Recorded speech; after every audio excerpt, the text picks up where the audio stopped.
रचनारे शास्त्रे मायने सुख और दुख रो भी आविर्भाव होयो।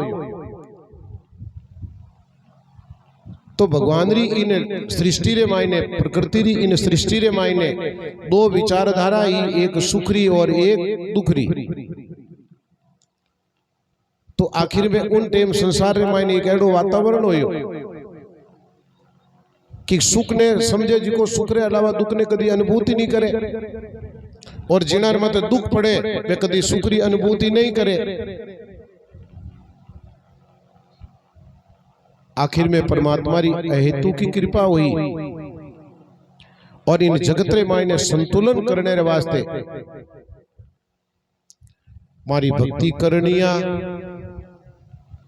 और जिन्हें आप हमारा अंश रूप कह सका एड़ा नाम लेवारी भजना निंदी सत्पुरुषों का इस संसार में आगमन हुआ। मैं दुख री निवृत्ति री बाता नहीं करी, बल्कि दुख ने समझने री बाता करी कि आदमी रे मायने कर्मारी प्रभावना रे कारण आदमी रे मायने फोड़ो पड़ सके है। दुख सबने भोगनो पड़े, लेकिन भोगने रो तरीको सजनो बड़ो अलग अलग है।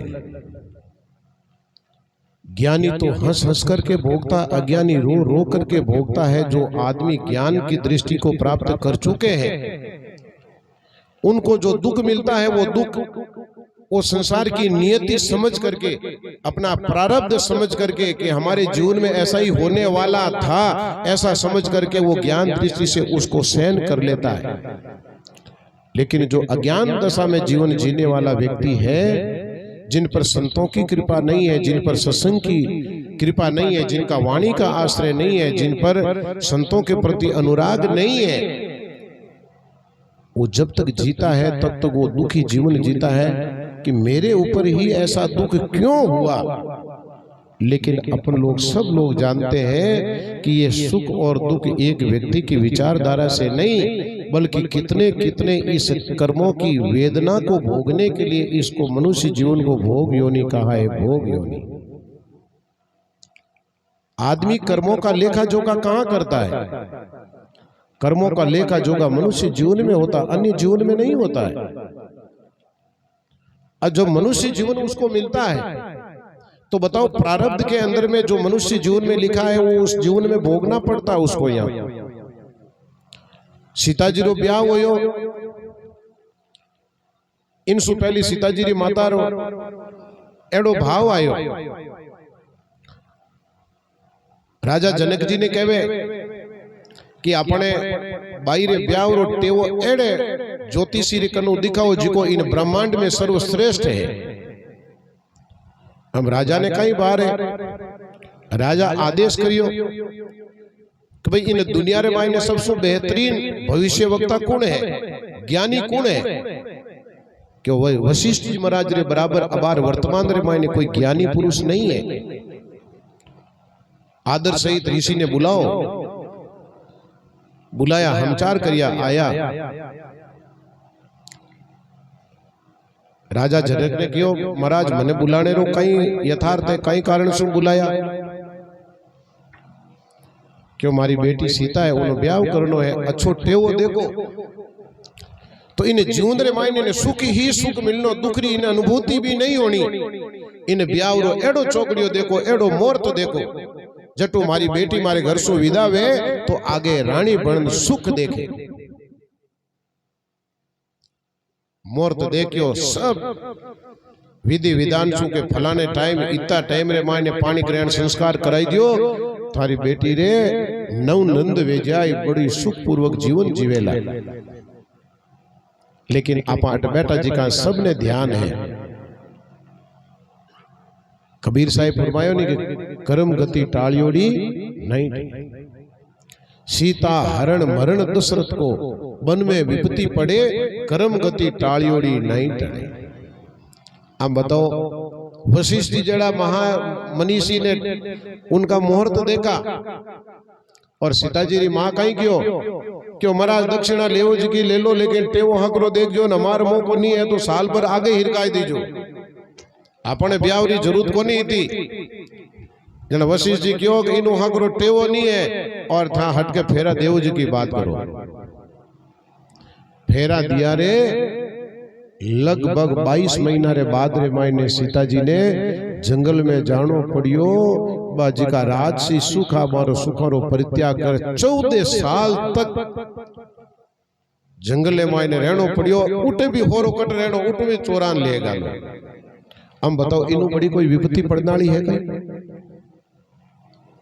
जगत रे मायने कर्मों से बढ़ करके कोई नहीं है। आप सब लोगों ने कर्म भोगना पड़े। आज वो प्रसंग क्यों आयो जिना रे लारे आप सत्संग रे वास्ते एकत्रित होया। मैं तो आज इन दुनिया रे मायने नहीं है, लेकिन हमारी सज्जनता, हमारी सरलता, हमारी शालीनता और संतारे प्रति मारो एडो अद्वितीय भाव जिने कारण सो आज आपा लोग एकत्रित होया कि देवरी धाम रे प्रति ब्यारो केड़ो भाव होतो। और जिका लोग इन तरीके रा भाव राखिया, उम्र का कोई तकाजा नहीं है। किसी की उम्र 100 वर्ष की होकर के वो दुनिया को छोड़ करके जाते हैं, कोई अल्प उम्र में चले जाते हैं, लेकिन जाने के बाद में भी अगर उनको याद किया जाता है तो वो जीवन की लकीर कहते हैं। उस लकीर को आप और हम सब लोग आज देख रहे हैं। उनका ऐसा सुंदर भाव जद कदे भी देवरी धामरे मते आवता तो आप रे काम सु काम सेवारो सेवा, इरे अलावा दूजो कोई बात नहीं, चीत नहीं, कटी कोई बातचीत नहीं।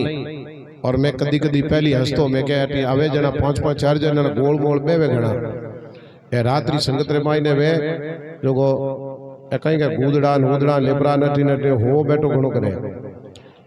जन चोल जी महाराज एक दिन मैं क्यों महाराज अब रात वाली संगत करो कहीं के हमें तो बंद होगी। मैं क्या कोरोना आयो इन आते जो है भेड़ा घना होता एने गूदड़ा छोड़ छोड़ जता रहे यूं तो डबे को नहीं कोरोना लाए तो थार बात घना ने दुख मिलियो जो अबे अपन आस ही नहीं करनी दिंदरी संगत करो केड़ा आपने टेम मत जो टेम मत जता रहो है।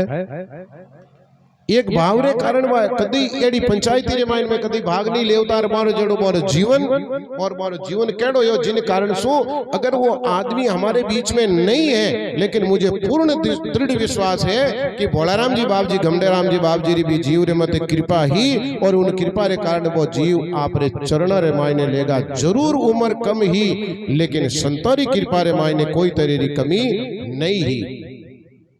गमडीराम जी बाप जी 42 साल की उम्र मायने इन पंच भौतिक शरीरों परित्याग करिए। सजनों इन शरीरी अवस्था की बात नहीं है।